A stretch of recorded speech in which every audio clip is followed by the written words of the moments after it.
श्रीमद् भागवत का तुम जो है वो पाठ करो, कह रहे उनका अध्ययन करो। तुम भी जो है कह रहे हैं मुक्ति को प्राप्त होगे। क्या निकला आधा श्लोक? सर्वखिल विजोनाहम नान्यस्त सनातनम, यानी संपूर्ण जगत में मैं ही हूँ और मुझसे कुछ सनातन और कुछ नहीं है। मैं ही सच्चिदानंद स्वरूप ही हूँ और सब जगत कह रहे मिथ्या है, इसका अर्थ है। इसी आधे श्लोक को व्यास जी ने ग्रहण किया, 18,000 श्लोकों की रचना हुई। आधे श्लोक से 18,000 श्लोक मिले। एक चौथा चौपा, एक श्लोक में 4 उसके पद होते हैं, पैर होते हैं। तो चौथा हिस्सा जो है माँ देवी के मुख से, माँ भगवती के मुख से कहने वाला निकला था कि सर्वकर्म मेवाहम नास्ति नान्यनस्त सनातनम, कि मेरी शरण और कुछ नहीं है, मैं ही हूँ। तो 18,000 श्लोकों की रचना हुई। इसमें करें सुखदेव जी महाराज तुम उनका अध्ययन करो, अवश्य में तुम्हें कहें वो ज्ञान होगा। तो सूर्य जी कह रहे हैं कि इस तरह से वह कौन लोग भगवान निराधार मनोरमा उस भगवती का दर्शन करते हुए हृदय में विस्मय को प्राप्त होते हुए उत्फुल्ल नेत्र जो हो गए।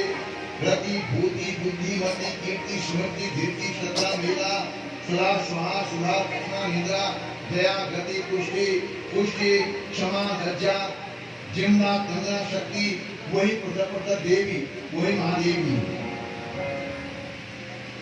सबके अंदर व्याप्त हैं। या देवी सर्वभूतेषु विष्णुमायेति संहिता नमस्तस्यै नमस्तस्यै नमस्तस्यै नमो नमोकार्याय। या देवी सर्वभूतेषु शक्ति रूपेण संस्थिता, या देवी सर्वभूतेषु निंद्रा रूपेण संस्थिता, या देवी सर्वभूतेषु धृति रूपेण संस्थिता। और तब मैं तपस्या करके उत्तमोत्तम शक्ति को प्राप्त होकर रजगुण से प्रेरित होकर जगत का पहले उन्होंने विस्तार किया।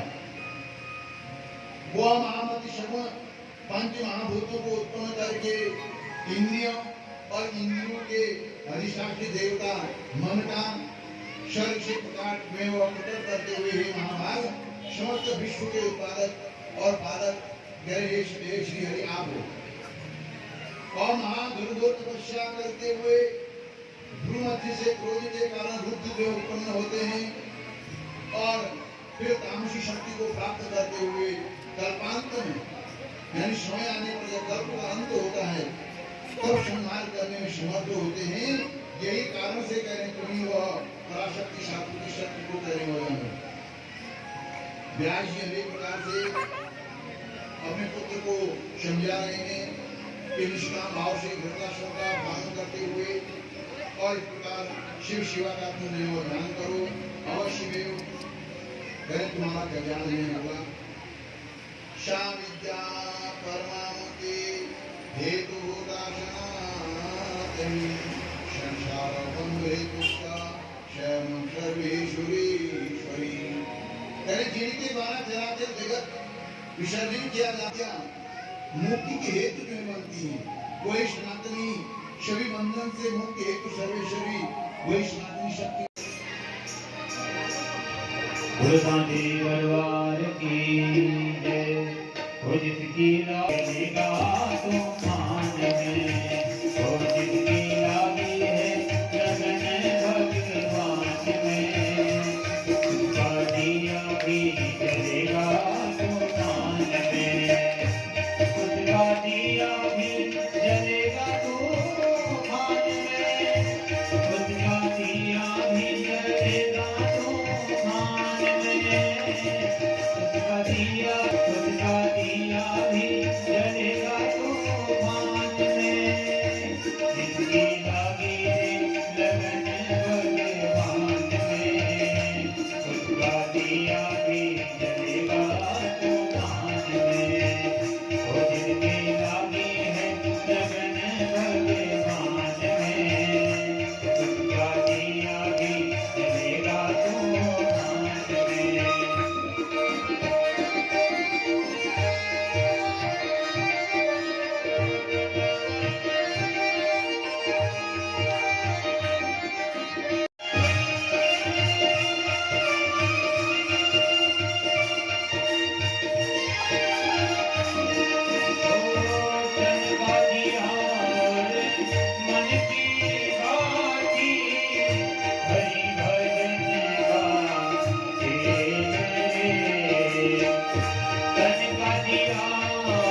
धन की आशा से भ्रमण नहीं है, हम धन की आशा से कोई भ्रमण नहीं कर रहे हैं।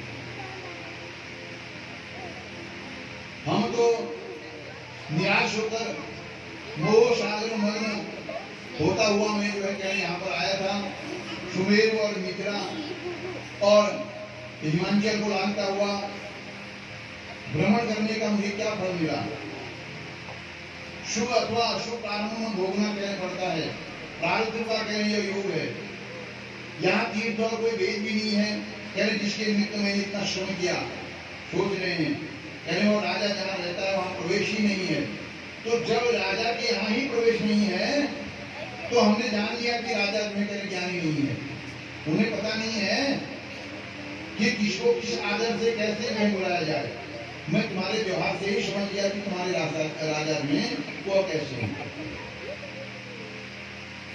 द्वारपाल को बड़ा आश्चर्य हुआ, परम ज्ञानी उनको समझ करके और बड़े आदर पूर्वक कहने हे ब्राह्मण, कहने मेरा अपराध मेरे से हो गया, जो मैंने कहने आप कहा आपको यहाँ पर मैंने रोक दिया। कहने हे महाभाग में क्षमा कीजिए, विमुक्तों में क्षमा ही करने पर है। जो ज्ञानी है उन्हें कभी क्रोध जो नहीं होना चाहिए। सुखदेव की मुनि कह रहे तुम्हारा कोई दोष नहीं है, तुम तो सदा के लिए स्वतंत्र हो, अपने प्रभु का कार्य करो, यानी अपने राजा का उसके आदेश का पालन कर रहे हैं। और मुझे जो राजा ने रोका उसको उसका भी दोष नहीं है, क्योंकि कह रहे हैं कि पंडितों को चोर शत्रु के ज्ञान का समर्थन सर्वदा ज्ञान में करना चाहिए। और मेरा भी सर्वदा दोष है जो मैं कह रहे यहाँ पर आ गया। दूसरे के घर में गमन ही करें लघुता का कारण बनता है। किसी के यहाँ बिगड़ बुलाए अगर चले जाए ना तो कहने वो लघुता का कारण बनता है, आदमी छोटा बन जाता है। कहने बार बार बड़ा बेचैन हो गया, बड़ा परेशान हो गया। कहने हे क्या दुख है, क्या सुख है, और सुख की इच्छा वाले क्या है, कौन शत्रु है, कौन हित करता है। कहने यह सब हमसे नहीं हो कही।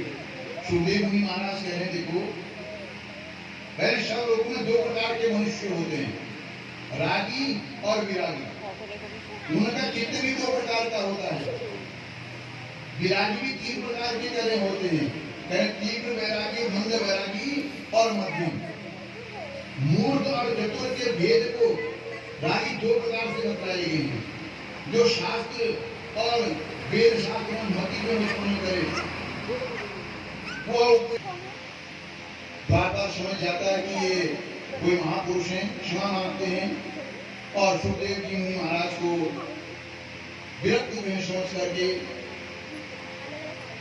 बड़े आदर पूर्वक उनको नगर प्रवेश में कराते हैं। और फिर अनेक प्रकार से सुखदेव जी मुनि महाराज भगवान विदेह जनराज जी के सारे बाजार चौराहे विभिन्न प्रकार से द्रव्यों के समूह से, हीरे मोतियों से और अनेक प्रकार से जो भरे हुए थे, ऐसे सबको देखते हुए और आकीर्ण जन विविध प्रकार की प्रजा राज मंदिर को देखते हुए परम तेजस्वी सूर्य के समान वहां प्राप्त हुए हुए। वहां पर द्वारपाल वे उनको बड़े आदर से छाया करते हुए और एक मुहूर्त में राजा के मंत्री जी वहां पर आ गए और उनको राजमंदिर में कक्षा में प्रवेश में कराया। दिव्य मनोहर फूलों के वृक्षों के भाग से होते हुए उनको दिखाते हुए अतिथि का बड़ा आदर पूर्वक सम्मान का भी किया गया।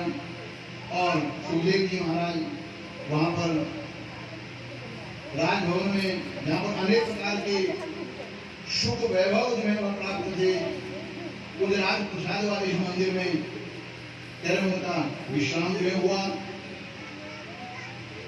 उनकी बड़ी बड़ी जो अफराहों के समान देवी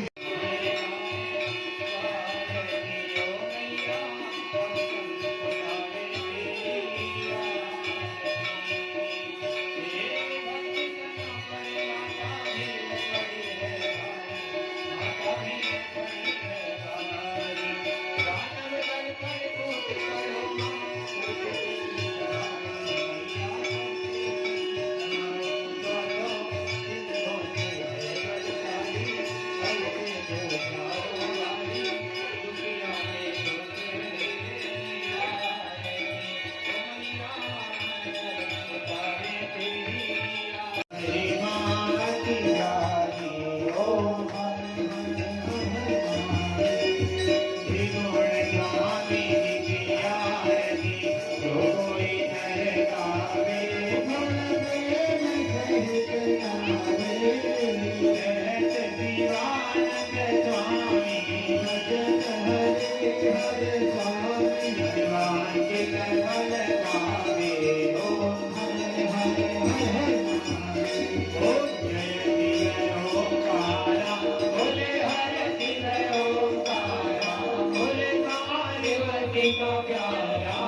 ऐसे मनवाला जटा में गंगरी रानी मस्तक में चंद्रमणि रानी घोड़े मृगशाला ओम हर हर हर महादेव कर्पूर गौरम